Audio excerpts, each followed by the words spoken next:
Assalamualaikum warahmatullahi wabarakatuh. Pada yang terhormat Bapak Kepala Sekolah SD Negeri Jatibarang Kidul 01, Bapak Haji Abdul Karim SPD. Yang terhormat Bapak Ibu Guru dari SD Negeri Jatibarang Kidul 01. Marilah kita panjatkan puji syukur atas kehadirat Allah Subhanahu wa Ta'ala yang telah melimpahkan rahmat dan hidayahnya sehingga kita semua dapat berkumpul dalam program Guru Penggerak Sosialisasi Budaya Positif. Adapun susunan acara adalah 1. Pembukaan, 2.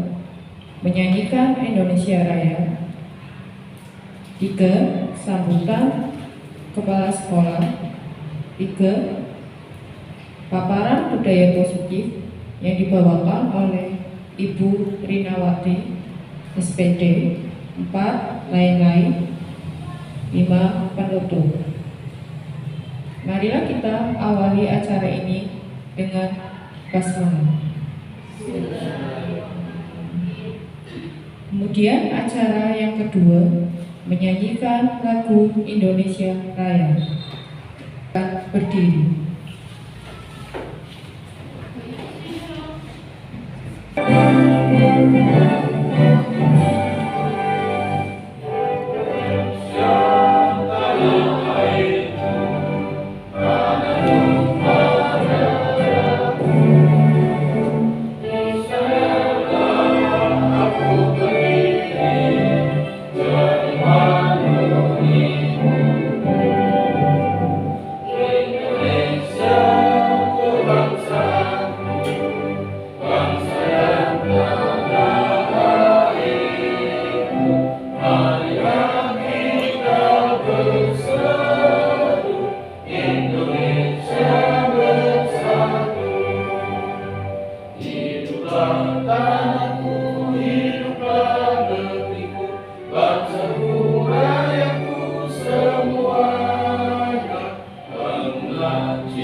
Terima kasih, hadirin dipersilakan duduk kembali. Kemudian acara yang ketiga yaitu sambutan dari Bapak Kepala Sekolah. Yang terhormat Bapak Abdul Karim SPD, saya persilakan. Bismillahirrahmanirrahim. Assalamualaikum warahmatullahi wabarakatuh. Alhamdulillah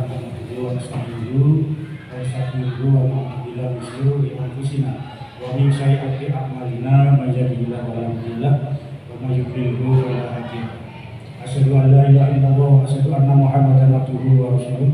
Amma ba'du. Kepada kami hormati CPP Ibu Rinawati SPD dan Bapak Ibu Dewan Guru segenap Dewan Pendidikan di SD Negeri Jatibarang Kidul 1 yang berbahagia dan selalu dirahmati oleh Allah Subhanahu wa Ta'ala.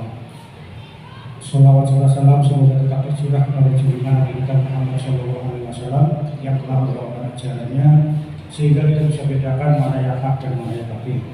Para bapak-bapak dan ibu-ibu Dewan Guru serta CGP Ibu Rinawati SPD, pada kesempatan pagi hari ini kita bisa berkumpul bertatap muka, berwajah dan bersilaturahmi dengan calon guru penggerak angkatan 7 beliau Ibu Rinawati SPD yang pada kesempatan pagi hari ini Bapak Ibu Dewan Guru akan menerima materi tentang budaya positif sehingga apa yang nanti telah disampaikan oleh beliau CGP Ibu Rinawati mudah-mudahan bermanfaat bagi Dewan Guru semua serta untuk memajukan sekolah kita. Mudah-mudahan di angkatan 7 dan seterusnya nanti setelah Bu Rina lulus, di wisuda menjadi guru penggerak, nanti mudah-mudahan ada yang nyusul guru penggerak yang lainnya. Kiranya itu saja yang dapat saya sampaikan, kurang lebihnya mohon maaf dan mohon diikuti sampai selesai sampai jam 10 saja. Sampai jam 11 saja ya. Akhir kata wabillahi taufiq. Assalamualaikum warahmatullahi wabarakatuh.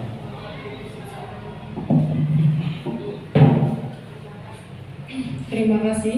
Kita ikuti acara yang keempat, yaitu sosialisasi budaya positif yang akan dibawakan oleh CGP kita, Ibu Rinawati SPD. Kepada Ibu Rinawati SPD, saya persilakan.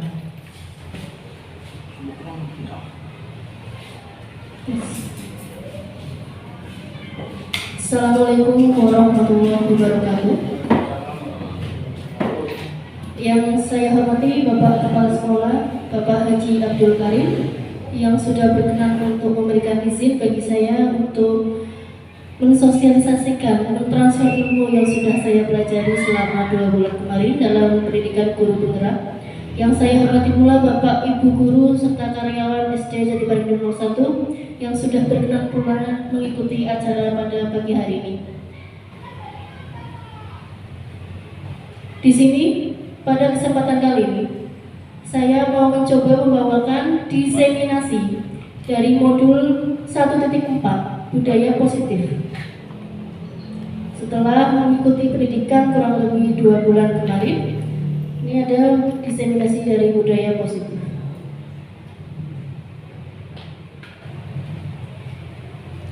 Bapak Ibu, tanpa mengurangi rasa hormat saya, bukan di sini saya berdiri bukan bermaksud saya menggurui, bukan, tetapi hanya sekedar berbagi sedikit ilmu. Semoga bisa bermanfaat bagi Bapak Ibu semua yang ada di sini. Kita menuju ke materi yang pertama. Sesuai dengan judul kita pada pagi hari ini adalah budaya positif. Apa itu budaya positif? Budaya positif di sekolah yaitu suatu nilai kebiasaan di sekolah yang berpihak pada murid agar mereka dapat berkembang menjadi pribadi yang kritis, penuh hormat, dan bertanggung jawab sesuai dengan profil belajar Pancasila. Adapun nanti yang akan kita pelajari bersama di dalam budaya positif itu mencakup 7 aspek. Ada yang pertama perubahan paradigma belajar. Yang kedua ada disiplin positif. Yang ketiga ada motivasi perilaku manusia. Yang keempat nanti kita akan mempelajari kebutuhan dasar manusia. Yang kelima ada posisi kontrol guru. Yang keenam keyakinan kelas. Dan yang ketujuh ada segitiga restitusi.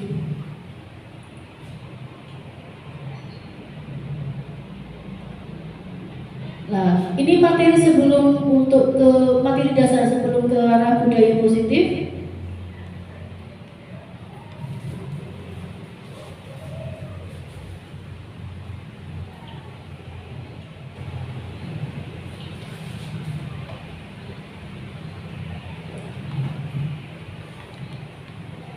Yaitu tentang materi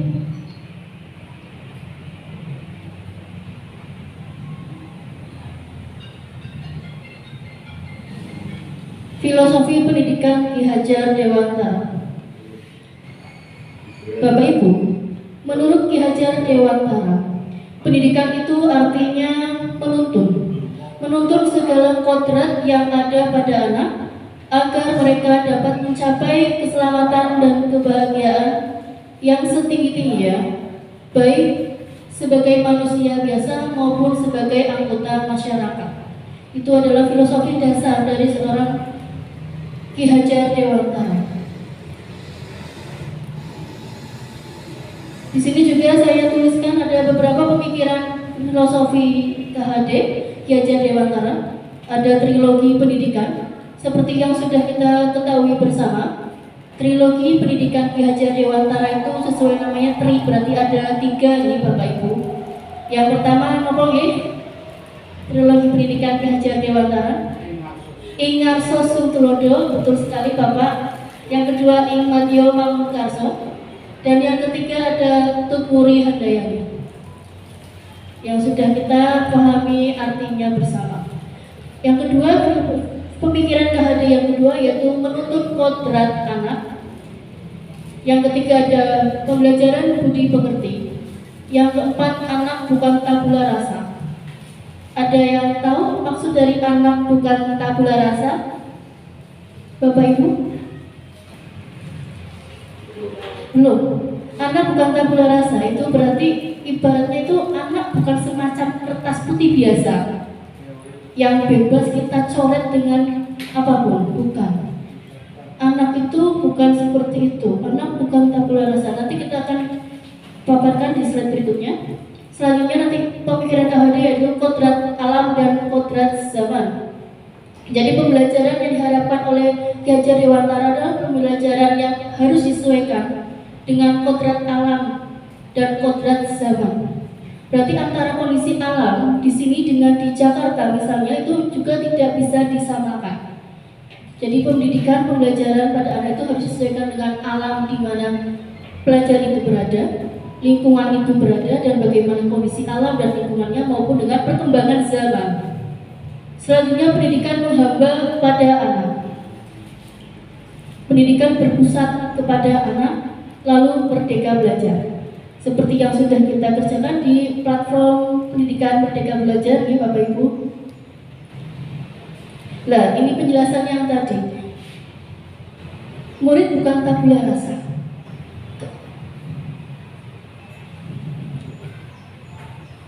Karena di sini maksudnya tadi yang murid bukan tabula rasa menunjukkan bahwa berdasarkan filosofi Ki Hajar Dewantara, guru itu ibarat seorang petani, di mana murid sebagai benih tanaman yang hendak kita semai. Di mana? Di ladang, di sawah. Sawahnya di mana? Sekolah ini sendiri. Jadi dengan dalam penanaman padi, petani tidak pernah merubah kodrat dari tanaman padi itu sendiri. Padi ya tetaplah padi, jagung ya akan tumbuh menjadi jagung. Yang dapat kita lakukan adalah menjaganya, merawatnya, mengoptimalkan seluruh penanamannya dengan pemupukan, penyiraman, penyinaran, dan semuanya supaya mendapatkan hasil panen yang memuaskan. Seperti itulah Pak Ki Hajar Dewantara ibaratkan murid. Jadi murid ibarat benih yang akan kita semai.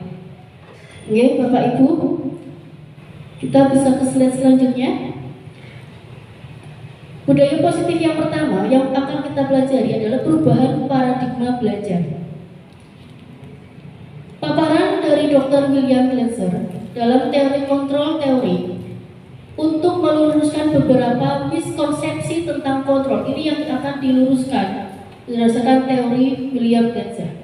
Ilusi bahwa guru itu mengontrol murid. Ilusi juga bahwa semua penguatan positif dan bermanfaat. Ilusi bahwa kritik dan membuat orang merasa bersalah dapat menguatkan karakter. Ilusi bahwa orang dewasa memilih hak untuk memaksa.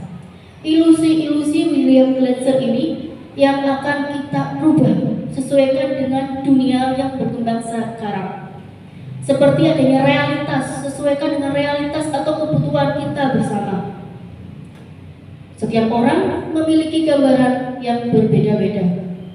Kita berusaha memahami pandangan orang lain tentang dunia. Semua perilaku memiliki tujuan.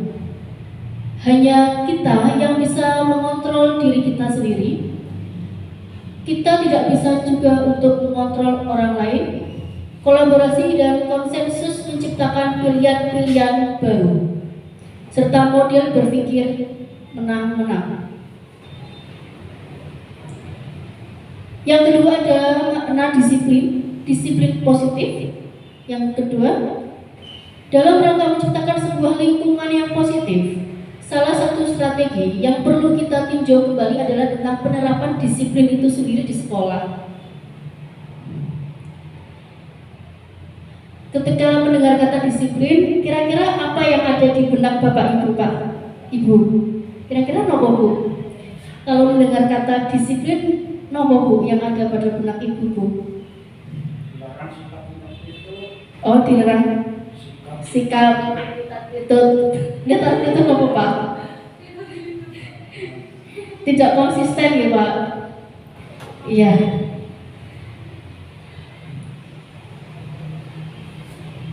Seperti tepat waktu, tertib, teratur, taat, patuh pada aturan dan lain sebagainya.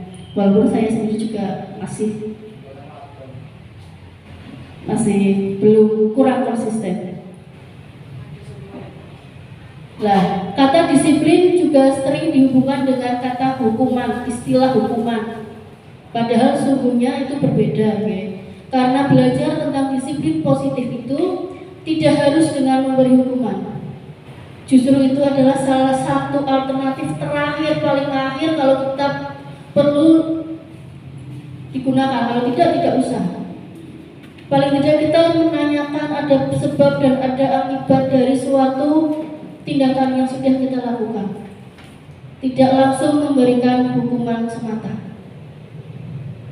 Nanti kita akan pelajari di slide selanjutnya. Karena menurut Ki Hajar Dewantara, seseorang yang memiliki disiplin diri itu berarti mereka bisa bertanggung jawab terhadap apa yang dilakukannya karena mereka mendasarkan tindakan mereka pada nilai-nilai suatu kebajikan universal.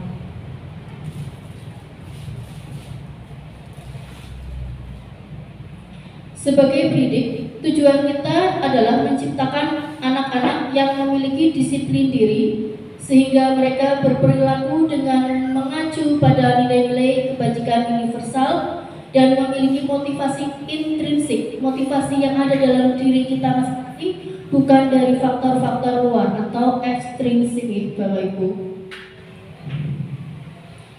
Nilai kebajikan apa saja seperti itu?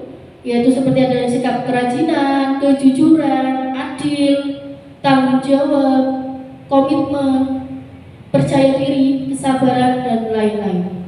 Itu nilai-nilai kebajikan yang perlu kita tanam pada murid-murid kita.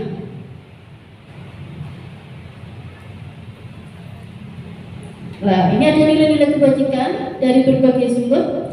Ada dari profil pelajar Pancasila seperti yang sudah kita ketahui bersama, yang sudah diterapkan pada kelas 1 dan kelas 4. Ada 5 poin dalam profil pelajar Pancasila, ya. Yang pertama, beriman dan bertakwa kepada Tuhan Yang Maha Esa dan berakhlak mulia. Yang kedua adalah kemandirian. Yang ketiga, berpikir kritis. Keempat, berkebinekaan global. Yang kelima, bergotong royong. Dan yang keenam adalah kreatif. Nah, ini dari sumber IBO Primary Years Program seperti nampak pada layar.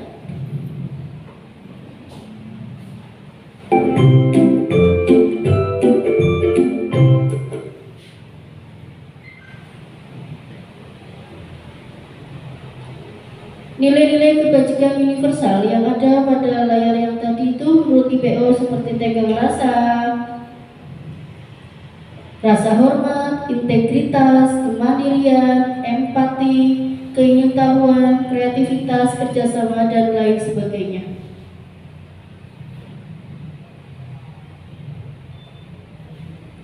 Yang ketiga adalah 9 pilar karakter Indonesia Heritage Foundation, yaitu ciptaan Tuhan dan segenap ciptaannya. Kemandirian dan tanggung jawab, kejujuran hampir sama, semua nilai-nilai kebajikan baik dari profil belajar Pancasila maupun dari berbagai sumber.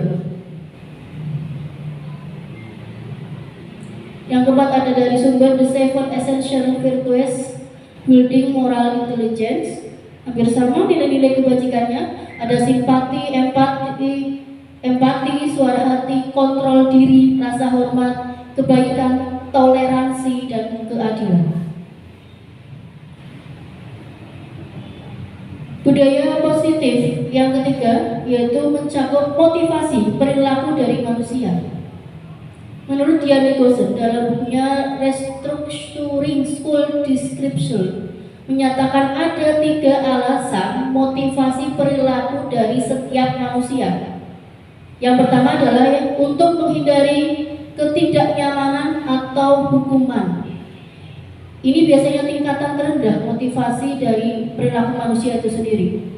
Yang kedua ada untuk mendapatkan imbalan atau penghargaan.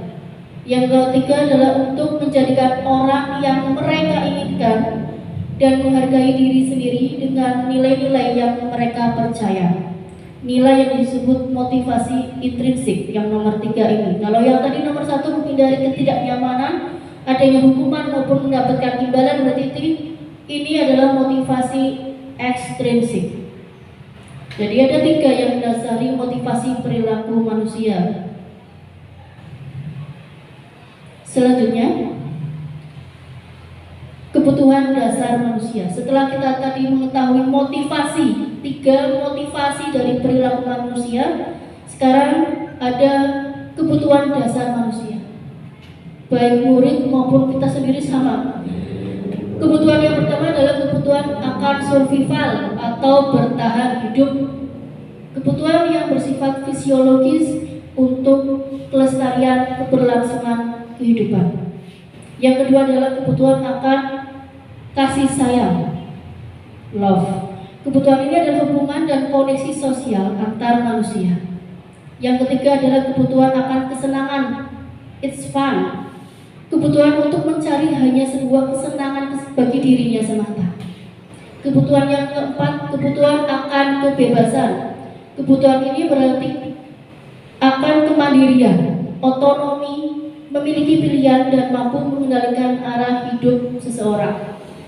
Kebutuhan yang kelima adalah kebutuhan akan pengakuan atau power, penguasaan. Kebutuhan untuk mencapai suatu kompeten, terampil, diakui atas prestasinya, entah itu prestasi negatif atau positifnya, powernya tunjukkan, kelebihannya ditunjukkan, pengen diakui. Dan ini kebutuhan pengakuan atau penguasaan, power. Nah, ini kebutuhan dasar dari manusia. Ini saya ada contoh. Ini yang tadi, kebutuhan yang pertama survival, Bapak Ibu, bertahan hidup. Belonging atau love, kebutuhan akan kesenangan, kecintaan. Yang ketiga adalah kesenangan, fun. Yang keempat, freedom, kebebasan. Yang kelima, power atau penguasaan. Ini ada satu contoh. Ibu Ambar, guru wali kelas wali kelas 2A di SD Pelita Hati sedang bingung menghadapi ulah salah satu muridnya. Di sini mungkin nggak ada ya, nggak ada Bu Ambar di sini. Dan anaknya pasti bagus-bagus. Ini Bu Ambar punya muridnya namanya Doni. Si Doni ini seringkali meminta bekal makan siang kepada teman-temannya. Kebetulan di sekolahnya Bu Ambar itu sampai sore pembelajarannya kayak SD itu. Jadi si Doni itu sering meminta bekal makan siang kepada teman-temannya. Bu Ambar itu bingung, kira-kira bagaimana menghadapi situasi seperti ini. Menurut Bapak Ibu, kira-kira apa sih alasan Doni melakukan hal itu? Karena sesuai yang tadi kita pelajari sebelumnya, bahwa motivasi dari perilaku manusia ada 3. Menghindari hukuman, mendapatkan imbalan, atau yang ketiga dari dalam diri itu sendiri. Sedangkan kebutuhan dari manusia ada 5. Kira-kira apa sih kebutuhan dari Doni yang ingin Doni dapatkan dengan sikapnya yang seperti ini? Meminta makan siang sama temannya secara paksa. Kira-kira bagaimana? Nah, ini kita akan bahas satu persatu berdasarkan 5 kebutuhan dasar. Kalau kita melihat kebutuhan untuk aspek bertahan hidup dalam kasus Doni tersebut, apabila jawaban Doni ketika ditanya oleh Ibu Ambar adalah karena ia lapar, berarti orang tuanya tidak membawakan bekal makan siang. Berarti Doni melakukan itu semua atas dasar kebutuhan untuk bertahan hidup. Jelas Bapak Ibu? Tapi kalau Doni menjawab bahwa alasannya mengambil bekal temannya hanya karena dia merasa senang diperhatikan sama temannya.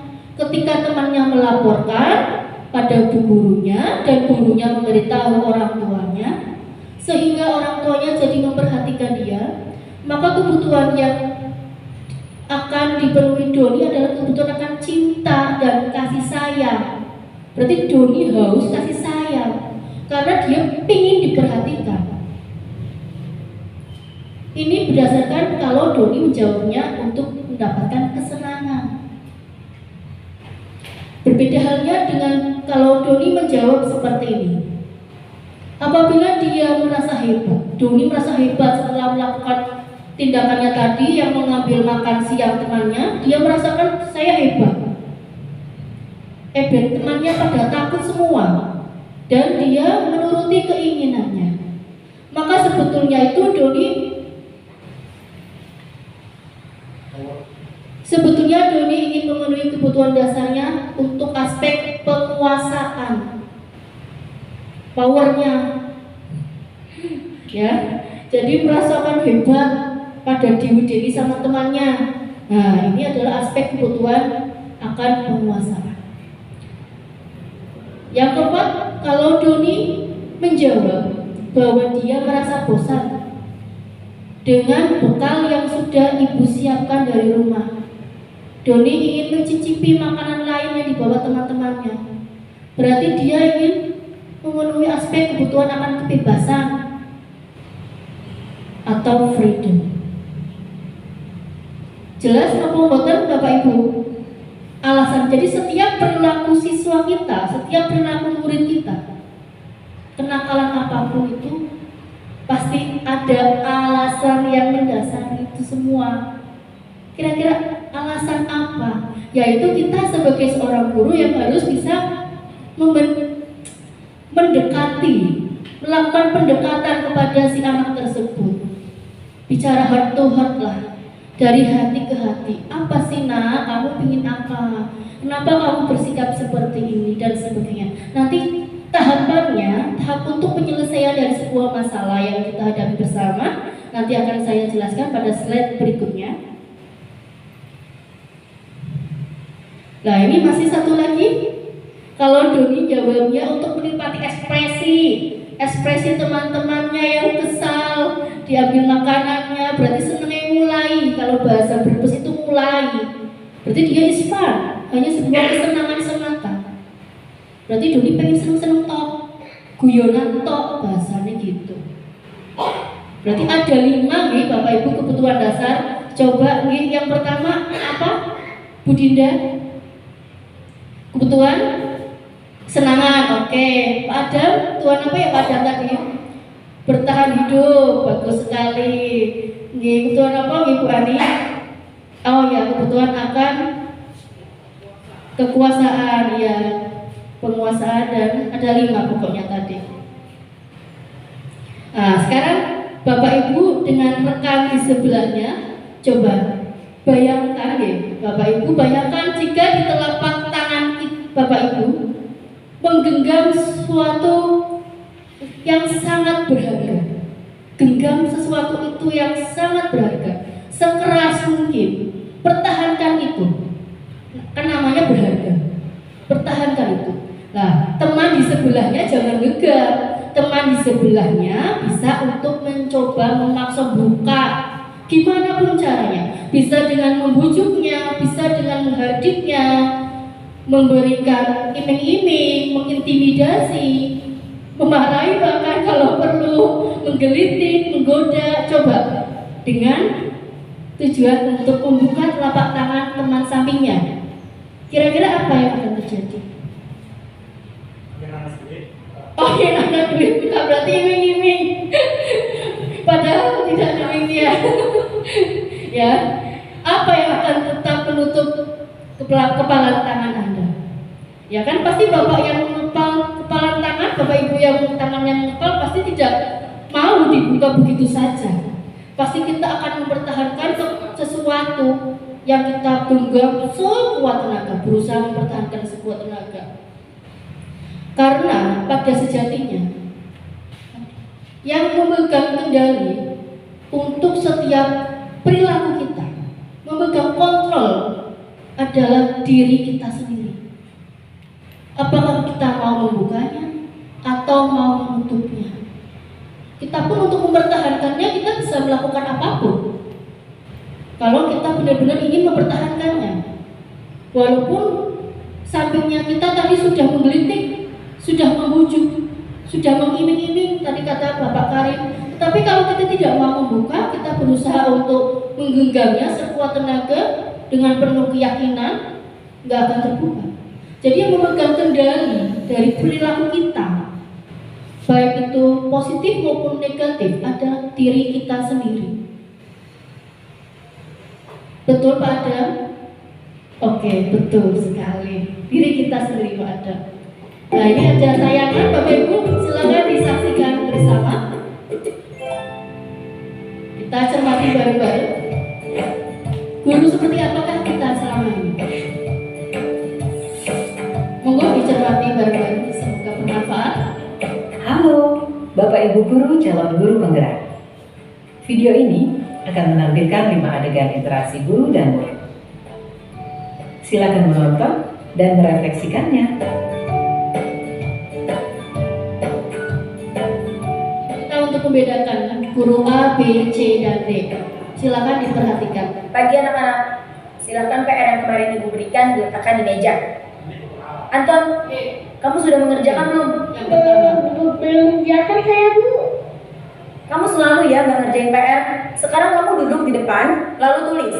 Saya berjanji tidak akan mengulangi lagi. Saya berjanji akan berusaha menjadi murid yang rajin belajar sampai pelajaran saya selesai.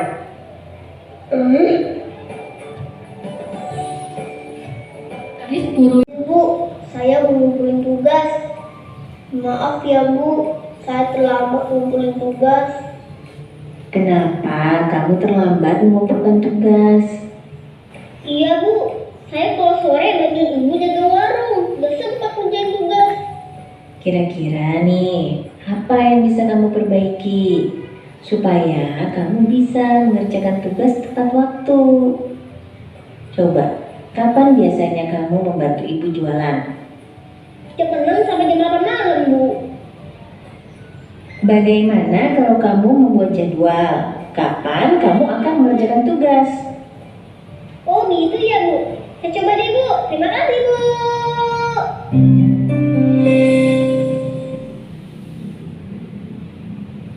Nah, tayangan yang tadi kita saksikan bersama nih Bapak Ibu, ada 5 guru A, B, C, D, dan E. Kira-kira kita guru yang kategori yang mana seperti itu? Karena ini penjelasannya 5 posisi kontrol guru.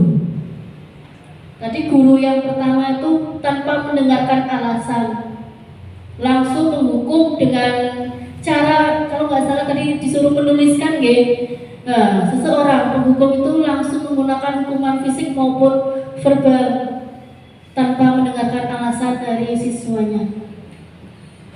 Kontrol yang kedua adalah guru yang kedua adalah membuat orang merasa bersalah dengan bersikap lemah lembut seperti seolah-olah memelas. Yang ketiga teman yang tadi kita jumpai tos sama muridnya, sampai si Anton merasa nggak takut lagi kalau dia terlambat. Namun akan tetap berupaya mengontrol murid dengan penuh persuasif, penuh gambaran, dengan teman seperti ajak bercanda seperti itu. Posisi kontrol yang keempat adalah memonitor atau memantau, guru pemantau, di mana guru itu mengawasi. Pada saat kita mengawasi, kita bertanggung jawab atas perilaku orang-orang yang kita awasi. Ini posisi kontrol guru yang kelima tadi, diibaratkan seperti dua nih. Posisi guru manajer ya Bu. Posisi terakhir, nah ini posisi manajer adalah posisi yang mementor, di mana guru berbuat sesuatu bersama dengan murid. mempersilahkan murid mempertanggungjawabkan perilakunya, dan mendukung murid agar dapat menemukan solusi atas permasalahannya sendiri. Diharapkan itu kita ada di posisi guru yang kelima, seperti itu.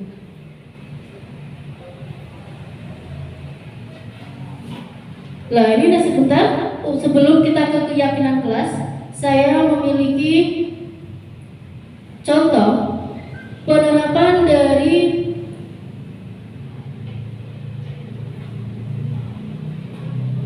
guru yang bertindak sebagai pemantau.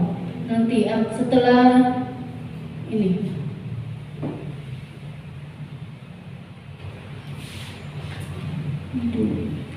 Kita ke keyakinan kelas dulu ya, Bapak Ibu. Di kelas saya, di kelas 6, seperti yang sudah Bapak Ibu lihat, di pojok sebelah samping lemari itu ada kesepakatan kelas atau keyakinan kelas. Keyakinan kelas itu adalah nilai-nilai kebajikan atau prinsip-prinsip universal yang disepakati bersama secara universal lepas dari latar belakang suku, negara, bangsa, maupun agama. Menurut Gosen, suatu keyakinan akan lebih memotivasi seseorang jika keyakinan itu berasal dari intrinsik, dari aspek dalam. Seseorang yang akan lebih bersemangat untuk menjalankan keyakinannya daripada hanya sekedar mengikuti serangkaian peraturan semata. Ini contoh gambaran dokumentasi dari keyakinan kelas dan prosesnya di kelas 6. Karena keyakinan kelas itu merupakan nilai-nilai kebajikan universal yang tadi kita sudah pelajari bersama. Ada maupun toleransi, saling menghormati, yang disepakati bersama oleh semua anggota kelas. Ini prosesnya. Setiap anak menuliskan keyakinan kelas atau keyakinan kelas seperti apa maupun nilai-nilai kebajikannya seperti apa yang akan diterapkan di dalam kelas tersebut. Nanti Bapak Ibu semoga bisa melaksanakan ini di kelasnya masing-masing. Nanti kalau sudah seperti voting itu pemilihan suara, nanti kira-kira apa dari semua siswa, poin-poin apa saja yang kita rangkum di sini. Ini kesepakatan kelas atau keyakinan kelas yang ada di kelas 6. Ada datang tepat waktu, aktif dalam belajar, melaksanakan piket kelas, saling menghormati teman, dan menjaga kebersihan kelas. Kita lanjut. Nah, ini segitiga restitusi. Ini adalah langkah untuk mengatasi suatu permasalahan yang kita jumpai pada murid-murid kita. Restitusi sendiri itu adalah suatu proses menciptakan kondisi bagi murid untuk memperbaiki kesalahan mereka, sehingga mereka bisa kembali kepada kelompok mereka dengan karakter yang lebih kuat. Restitusi membantu murid menjadi lebih baik dalam hidupnya, memiliki tujuan, disiplin positif, dan memulihkan dirinya untuk berbuat lebih baik setelah melakukan suatu kesalahan dalam dirinya karena melakukan pelanggaran dari apa yang sudah disepakati dalam kesepakatan kelas atau keyakinan kelas. Perbedaan apa sih restitusi dengan program disiplin lainnya? Ini di sini. Yang pertama adalah bukan menebus kesalahan, tetapi belajar dari kesalahan. Yang kedua adalah memperbaiki hubungan. Yang ketiga, bersifat tawaran, bukan paksaan. Yang keempat, menuntun murid untuk melihat ke dalam dirinya. Yang kelima, kebutuhan dasar yang mendasari sebuah tindakan. Alasannya apa? Kita cari tahu. Yang keenam adalah cara yang paling baik yang disepakati bersama antara guru dengan murid. Yang ketujuh adalah fokus pada karakter, bukan pada tindakannya. Yang kedelapan adalah restitusi itu bersifat menguatkan. Ini langkah-langkah dari segitiga restitusi. Jadi suatu permasalahan seperti yang waktu itu saya sudah pernah minta tolong untuk membuatkan video tentang segitiga restitusi. Yang pertama adalah menstabilkan identitas dengan menanyakan bahwa semua orang itu pernah berbuat salah. Kamu bukan satu-satunya yang melakukan ini. Itu untuk menstabilkan identitas seseorang. Tahapan yang kedua adalah validasi tindakan yang salah. Kamu punya alasan mengapa melakukan itu. Adakah cara yang lebih efektif untuk mendapatkan apa yang kamu butuhkan? Itu seperti itu kalimat pertanyaannya yang akan ditujukan kepada murid-murid kita. Langkah yang ketiga adalah menanyakan keyakinan atau kesepakatan yang sudah dibuat bersama. Nilai-nilai apa yang telah kita sepakati? Kamu ingin menjadi seperti apa? Seperti itu. Ini tahapan dari sebuah segitiga restitusi. Kita perhatikan untuk contoh penerapan segitiga restitusi.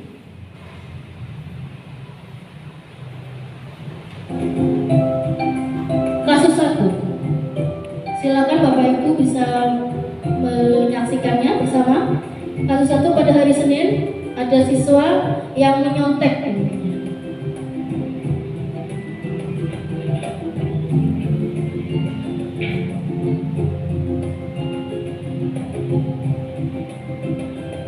Pas pulangan ada seorang siswa yang sedang mencontek.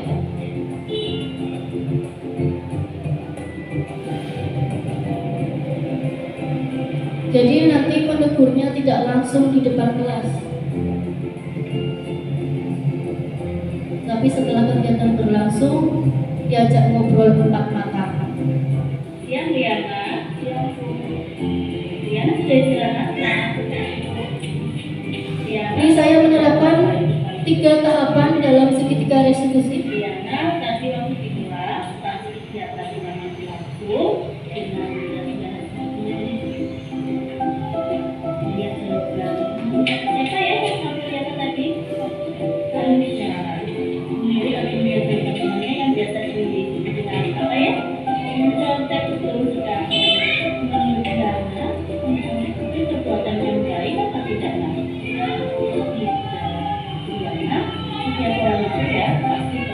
Jadi ibu guru sedang menstabilkan identitasnya. Jadi nggak langsung bilang kamu salah, tapi stabilkan identitasnya dulu. Ada permasalahan yang sedang dihadapi dia itu. Liana pasti punya alasan. Nah, menanyakan alasan berarti ibu gurunya sedang memvalidasi tindakan yang salah.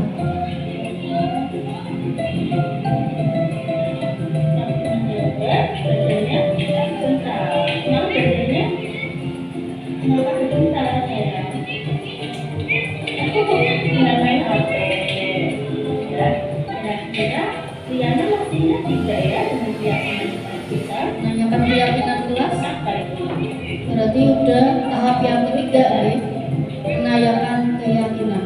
Keyakinan itu dalam atau baik tidak buat diri. Ya, sekarang kalau Liana sudah meyakini keyakinan itu baik bersifat, kira-kira apa yang akan dia lakukan supaya Liana tidak mengulangi perbuatan itu. Baik saya dengan tidak dan mengucapkan kira-kira kapan mau dimulai besok. Yang mulai besok Liana biasanya lebih giat lagi ya, dan kalau ulangan kerjakan semua. Luna yakin Liana pasti bisa ya. Luna ingin Liana menjadi anak yang lebih baik lagi dan disiplin ya, serta jujur dalam bertindak. Semangat ya sayang. Terima kasih Liana bisa kembali ke kelas. Oke. Untuk kasus yang pertama ya, dengan penerapan segitiga restitusi. Ini ada kasus yang kedua baru.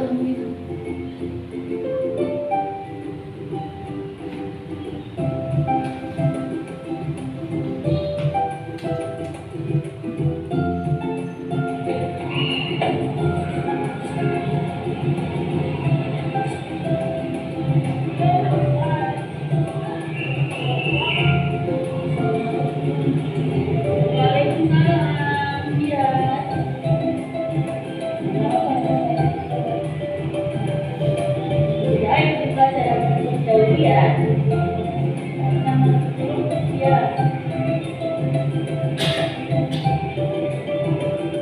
siang dia sudah istirahat. Dia tahu tidak kenapa itu pagi. Dia tadi pagi sekolahnya jam berapa? Sedangkan sekolah itu harusnya masuk jam 6. Jadi dia tadi datang jam 7.30 ya. Berarti dia itu datangnya tepat waktu atau terlambat? Ya, setiap orang itu memang pernah melakukan satu hal. Itu pula dengan guru. Guru juga pernah melakukan dalam diri kita. Tapi di sini dia dipanggil bukan untuk mencari siapa yang salah, tapi untuk yang sama mencari solusi tentang permasalahan yang sedang dia hadapi, yaitu datang terlambat. Kira-kira alasannya apa kenapa tadi dia datang sampai terlambat? Kalau dia siap, intinya jam berapa emang saya? Jam 11. Ngapain aja? Nonton TV. Sampai lalu jam 11 itu masih sekalian sampai ke malam. Dia masih ingat tidak keyakinan kelas kita? Apa itu? Disiplin dan tentang ketepatan. Keyakinan itu menurut dia baik apa tidak? Kalau keyakinan itu baik bagi dia, sekarang apa yang harus dia lakukan untuk memperbaiki cara dia tadi supaya dia tadinya tidak terlambat?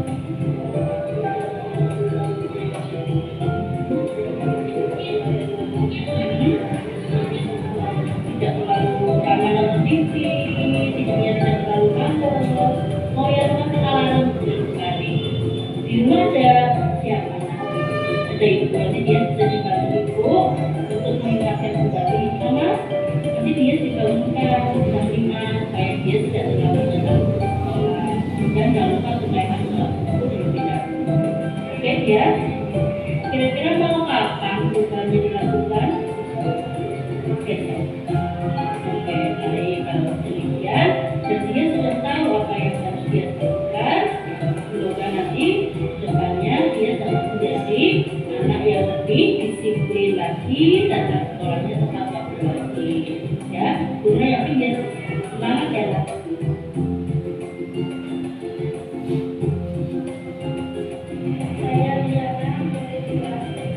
Seperti itu Bapak Ibu, contoh penerapan dari pembelajaran penyelesaian segitiga restitusi dalam menyelesaikan suatu permasalahan yang kita jumpai dengan murid-murid kita. Ini beberapa dokumentasi yang sudah saya rangkum, seperti kegiatan pembiasaan yang seperti ini.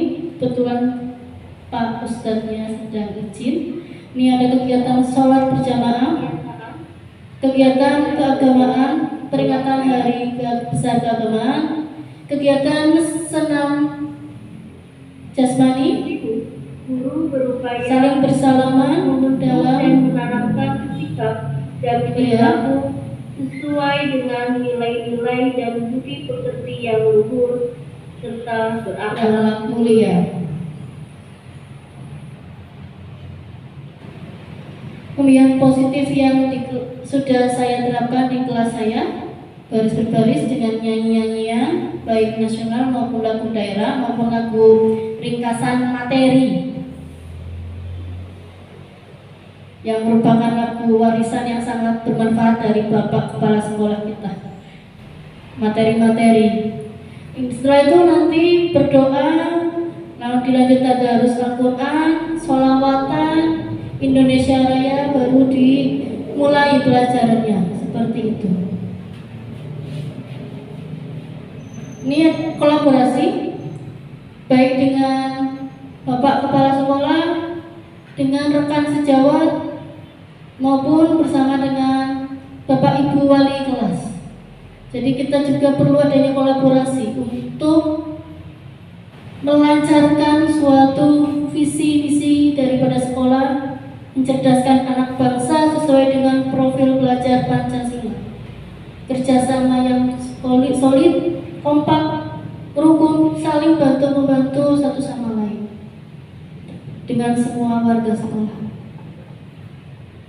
kumpulan pembelajaran P5 yang ada di kelas 6, siswa-siswa kelas 6. Ini pembuatan soft ice yang sudah ada, Bapak Ibu bisa menyaksikannya dalam YouTube saya. Ini juga kegiatan pembelajaran rangkaian listrik. Ini yang kemarin Gibson, apa itu? Ini pembelajaran menggunakan media proyektor, ya. Nah, ini untuk keterampilan-keterampilan. Ini kegiatan sambut siswa. Dulu memang kita pernah melaksanakan kegiatan ini, ya Pak Karim, ya. Dulu bagi Bu Nisa sama Pak Imam barangkali belum tahu, kita pernah melaksanakan ini. Kita juga pengen sebetulnya melaksanakan ini kembali, cuma apa daya kondisi sekolah kita yang tidak memungkinkan karena ada yang sangat kompleks. Ada SD, ada kantor, ada TK, susah untuk melaksanakan ini. Padahal memang kalau diterapkan itu bagus, tapi ya seminimal mungkin seperti itu. Oke, kesimpulan. Jadi dari semua rangkaian tadi itu, peran dari seorang guru itu sangatlah penting, ya. Bukan hanya sekedar mentransfer ilmu semata kepada siswa, tetapi bagaimana kita bisa menanamkan nilai-nilai kebajikan kepada siswa sehingga mereka memiliki motivasi intrinsik untuk menjadi pelajar Pancasila yang mandiri, yang berketuhanan, gotong royong. Oke, kiranya pemaparan transfer ilmu dari saya yang hanya seorang manusia kecil yang biasa yang masih punya banyak kekurangan cukup sekian. Bila ada salah-salah kata mohon dimaafkan. Wabillahi taufiq hidayah. Wassalamualaikum warahmatullahi wabarakatuh. Terima kasih. Saya kembalikan ke moderator. Monggo. Terima kasih. Demikianlah paparan budaya positif yang dibawakan oleh CGP kita, Bu Rinawati SPD. Semoga kita semua dapat menerapkan budaya positif di lingkungan sekolah. Acara terakhir yaitu penutup. Marilah kita tutup acara ini dengan bacaan hamdalah. Wassalamualaikum warahmatullahi wabarakatuh.